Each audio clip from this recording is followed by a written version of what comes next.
Magandang umaga! Kumusta po? Narito po ulit ang update natin para sa lagay ng ating panahon.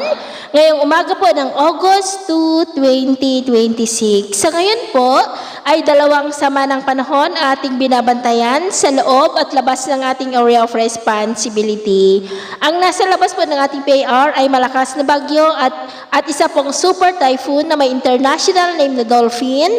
Pero ito po ay wala pa pong direktang epekto ngayon sa ating bansa. At ang nasa loob naman ng ating area of responsibility ay maituturing na po yan na bagyo, at kung bagyo na sa datos ng Pag-asa ay opisyal na po natatawagin sa local name na Luis.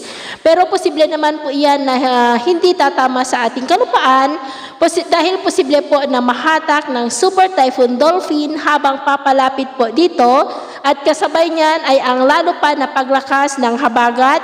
Kaya paghandaan po natin ang malakas na bugso ng hanging habagat lalo na po sa mga susunod pa na araw. At kung titingnan naman po natin dito sa wind map forecast, ang bagyo sa silangan ng Luzon ay posible na hindi naman po yan tatama sa ating kalupaan.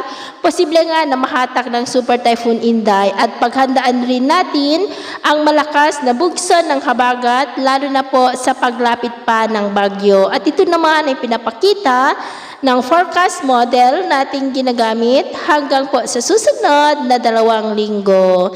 At sa lagay naman ng ating panahon ngayong madaling araw ay maayos naman po ang panahon sa malaking bahagi ng bansa.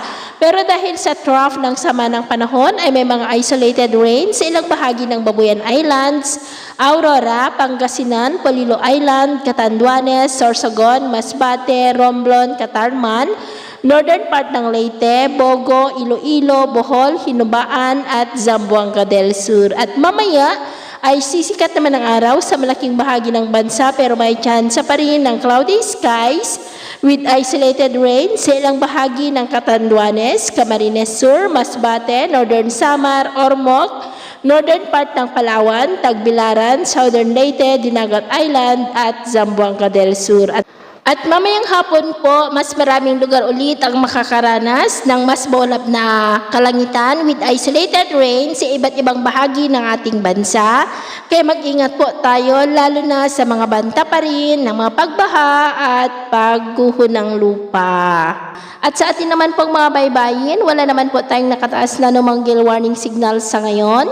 Pero iba yung pag-iingat lamang po kung papalaot tayo para mas makaiwas sa mga sakunang pangkaragatan. So, yun po lang latest update natin sa araw na ito. Ako po muli si James na nagsasabing sa kahit na pagsubok po na darating sa ating buhay, huwag po tayong mawawalan ng pag-asa. Thank you and God bless!